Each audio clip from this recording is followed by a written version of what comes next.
To a lot of people, ambition is kind of a mystery. The dictionary says it's an eager desire for distinction, power, or fame. But what does that really mean? Well, let's start with the word eager. All by itself, eager is kind of exciting. Kids are eager for their birthday parties.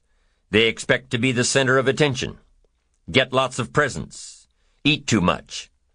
I guess grown-ups are eager for birthdays, too.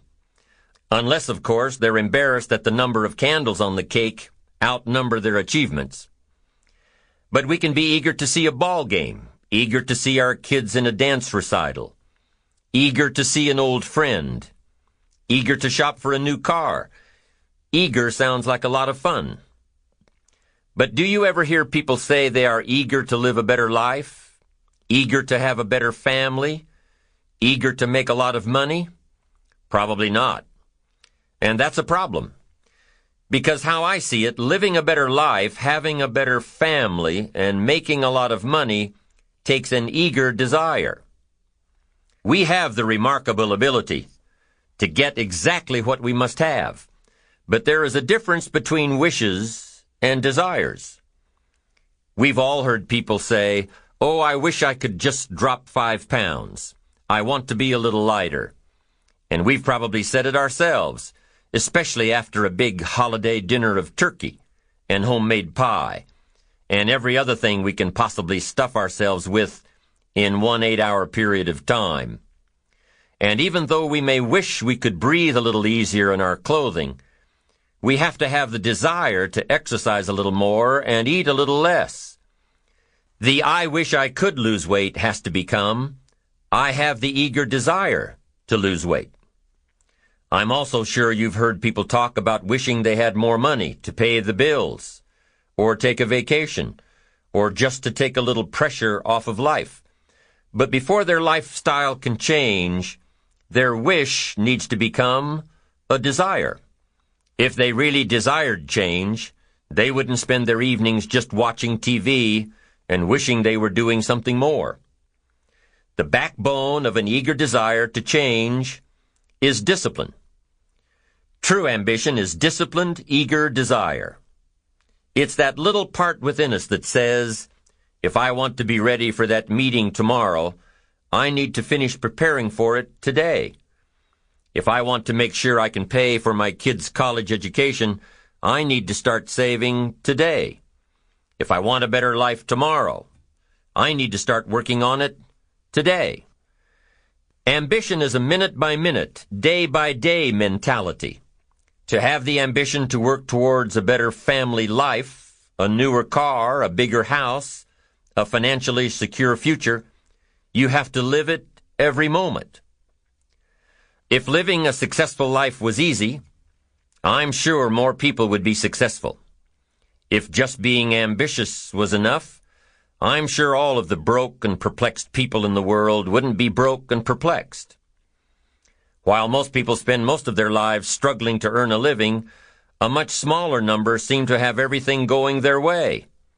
Instead of just earning a living, the smaller group is busily working at building and enjoying a fortune. Everything just seems to work out for them. And here sits the much larger group, wondering in awe on how life can be so unfair, complicated, and unjust. So what's the major difference between the little group with so much and the larger group with so little? Despite all the factors that affect our lives, like the kind of parents we have, the schools we attended, the part of the country we grew up in, none has as much potential power for doing good as the ability to dream. Dreams are a projection of the kind of life we want to lead. Dreams can drive you. Dreams can make you skip over obstacles.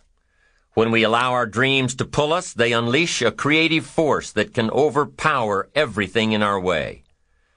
To unleash this power, though, your dreams must be well defined. A fuzzy future has little pull power.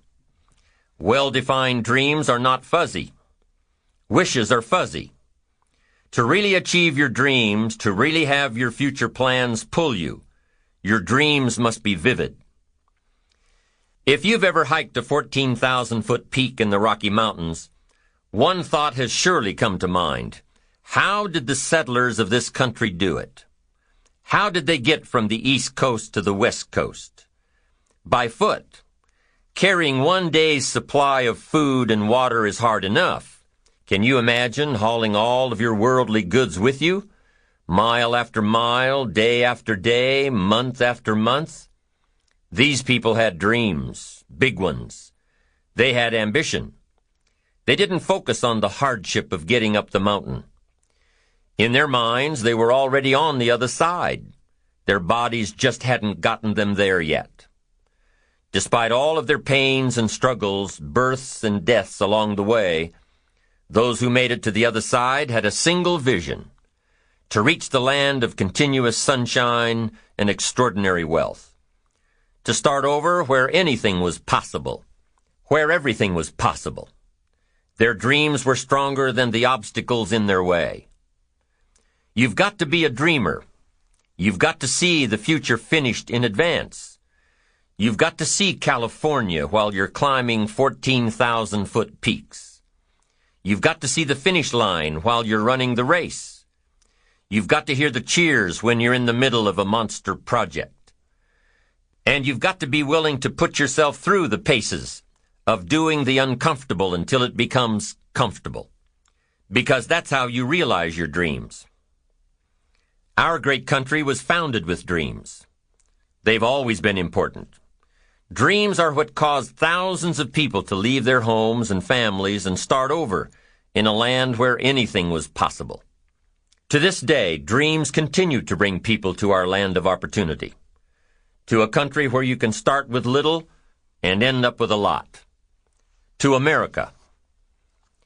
Don't you sometimes wonder why so many immigrants who come to America can build a new life and a fortune while many of the people who were born here are barely surviving?